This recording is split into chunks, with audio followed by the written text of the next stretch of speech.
Tales from the Loop, which takes place in Ohio. It takes place in Ohio. During what year? It's supposed to be in the 80s, right? It's based on this painter. He has these paintings that depict 80s landscapes and 80s situations but it has futuristic situations happening. Like when you look at this particular one right here she is, she's in the 80s, right? But they've got this robot, it looks like it should be in the 25th century, and she's controlling this robot, right? So this is beautiful, and it's based on a painter and his paintings and his contemporary paintings of settings in the 80s, which are juxtaposed against futuristic robots or futuristic domes.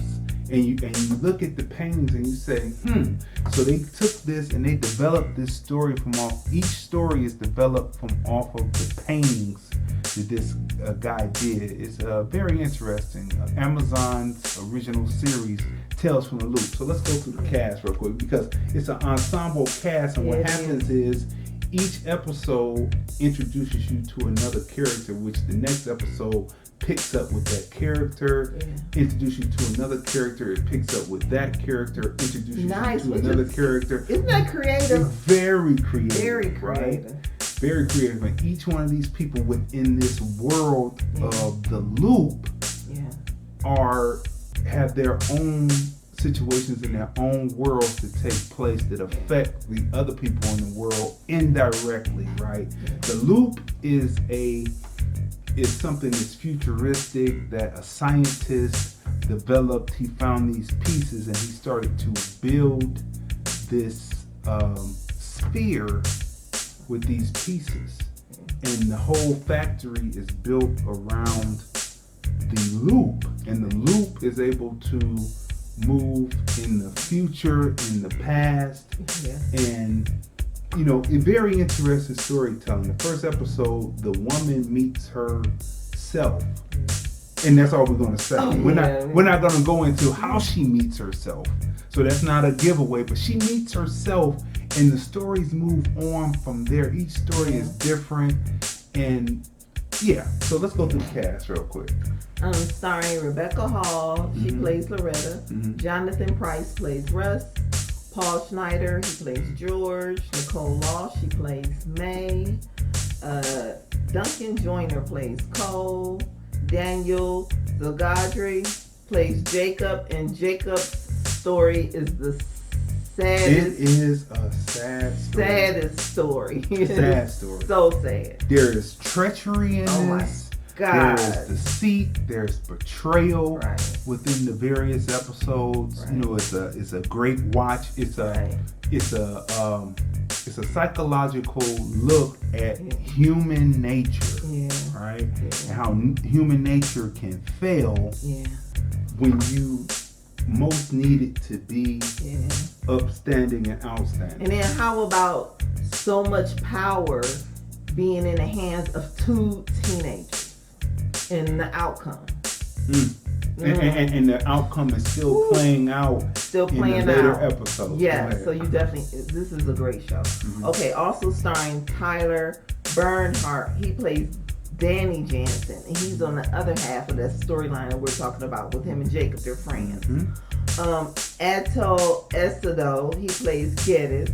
His storyline is really... His story is interesting because, again, he's able to trance and go to another dimension. Yes. It's like Twilight Zone. Yeah, that's what on steroids. And I'm like a huge Twilight Zone fan.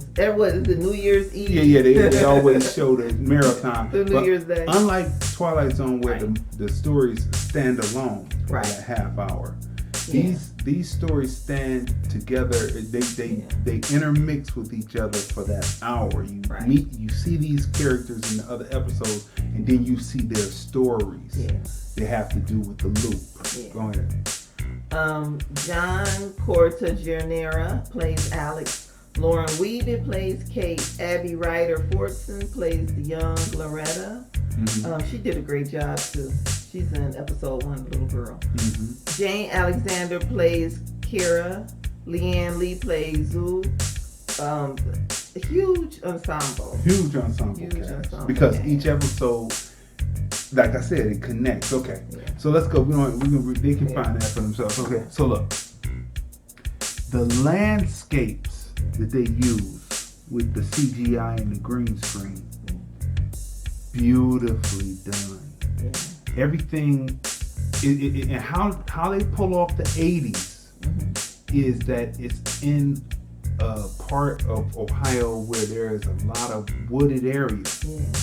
So the clothing that's worn puts you in the time of the 80s, but it could be contemporary time, but the way it's shot, the grain in it, the clothing line, and certain little things, like you'll see the old computers, or you will see certain things, or you'll see the old phones, and you'll say, oh, okay, this is that period, the cars.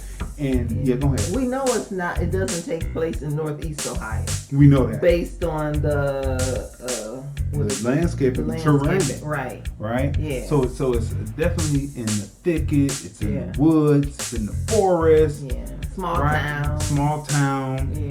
You don't see the town. It wraps around the landscapes are the world. Yeah. And within that world are relics of years gone by as the loop has existed. Beautifully concept, right? Yeah. That is a 10. Yeah, it is. The connection of various stories, the various character stories overlapping and coming into other episodes, in additional episodes, that is a 10.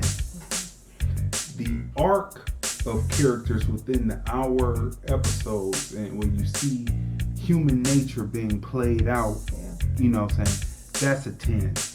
The use of making the robot in particular, actually feel human. You'll see that episode. That is a 10.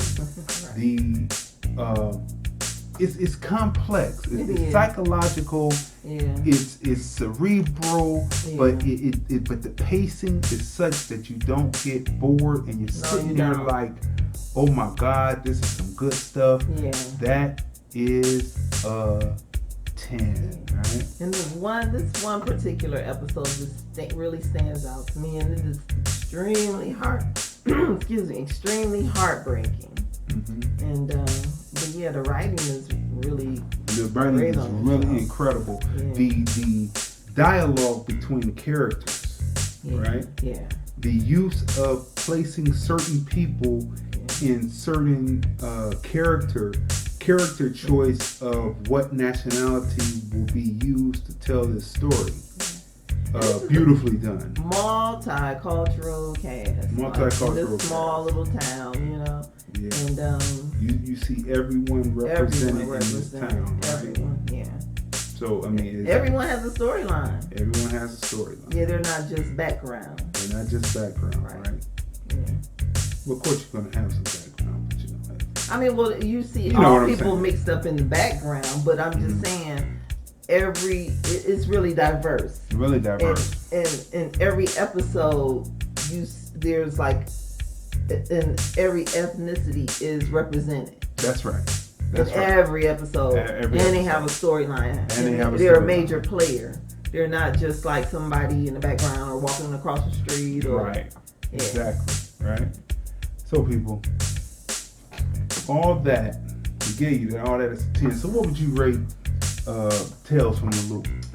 Of course a 10, because like I said, I grew up like watching and loving like the Twilight Zone, right? Mm-hmm. So after seeing the first episode, I said to you, you know what? I have a feeling this may be like kind of like Twilight Zone. I just have a feeling. Let's see episode 2.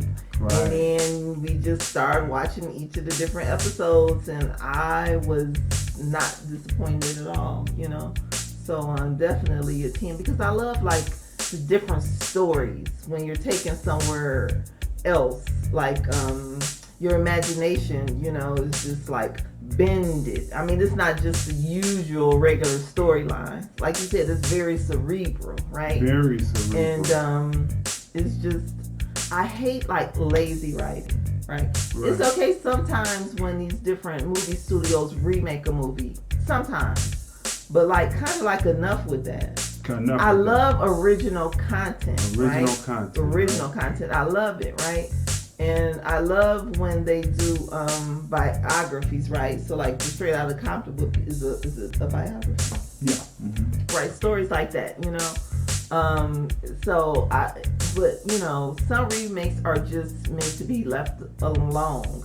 And so, for instance, like to Set It Off, right? We love the original Set It Off, and everyone has said on every social media across the board, don't touch that movie. Don't touch it. Don't touch that movie, please. Right. But I love how like this Tales from the Loop is like fresh, you know, Upload is fresh, mm-hmm. the movie we just reviewed. Mm-hmm. Like I love new films, fresh writers, new writers. Fresh ideas, you know. All right. So you will enjoy Tales from the Loop, especially if you're like a Twilight Zone.